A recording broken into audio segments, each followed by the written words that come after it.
The mad scientist is here. Mayuri Kuritsuchi has been announced and he looks sick! We're gonna be breaking down his archetype and everything about him that we know so far. But first, run that shit back!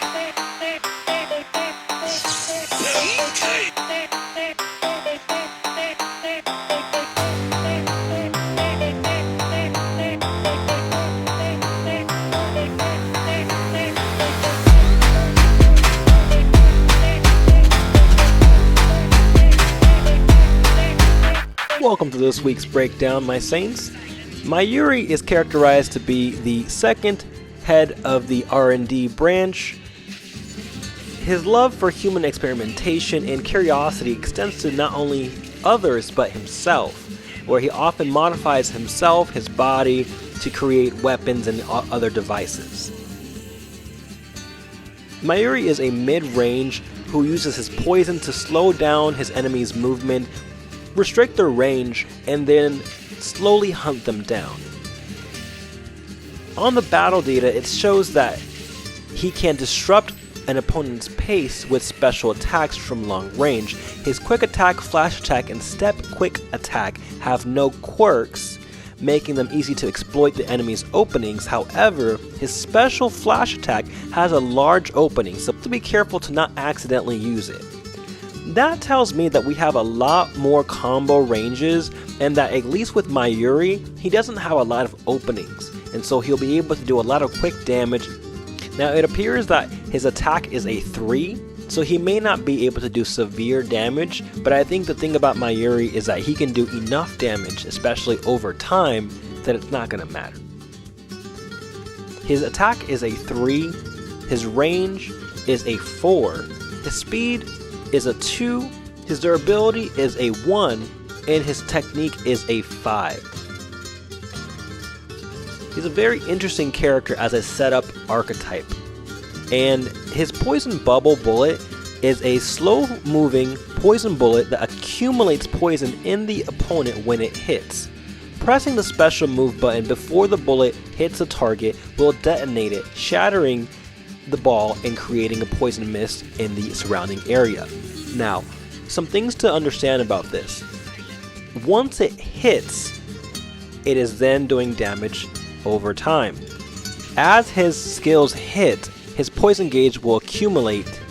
Once you've hit your opponent with your Zanpakuto, you'll be able to decrease your gauge since you've then done damage with the gauge to poison them. So everything in Mayuri's moveset is to further poison them. One thing I noticed with his poison bullet is that one, not only does it look like a gift ball from 1,000 Year Blood War, and we're gonna skip past that part there, but on another note, it looks like it's able to block a projectile. Uryu was shown firing an arrow, and it looks like it's going right to the ball and then just stopping. Also, side note, it does look like Uryu can do a melee type of move, trying to kind of stop it. I don't know if you noticed that in the trailer, but I sure did, and I thought, wow, that looks like we have more attacks that we still don't know about. I'm guessing we'll find out more soon. Another reason I say that is because in the battle data, it shows us where it's talking about moves we haven't yet seen. Now, we knew we were going to have quick attacks and heavy attacks, but here it's talking about quick attacks, flash attacks, step quick attacks. What the heck is a step quick attack? Do you mean a flash step attack? We'll find out. Anyways, the technique we didn't get to see is his spiritual pressure move 1, where he does a meat bomb.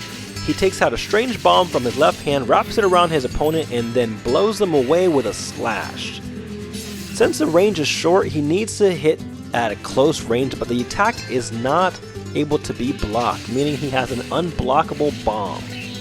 It's going to be pretty advantageous because that's going to mean a lot of people are going to keep away from Mayuri unless they're absolutely sure they can. You're going to have to play very smart against Mayuri because, I mean, he's got an unblockable bomb. He can put poison on you at any time for free.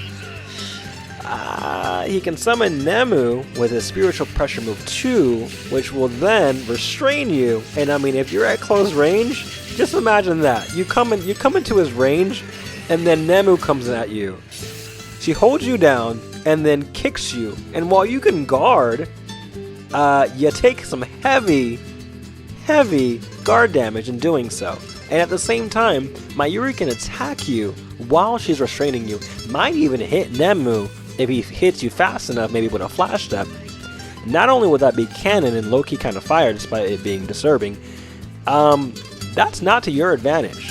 And it's not going to bother him, it's not going to hurt him nor Nemu. It's going to mess you up real good, I'll tell you that. So, you got to be really careful. He's got good range, and you might not be able to get in close unless you really think about what you're going to do next. In his Bankai state, it does not make your situation any easier. He's going to be doing damage over time, since he will be consistently building up poison in his opponent even when he is not hitting them with an attack.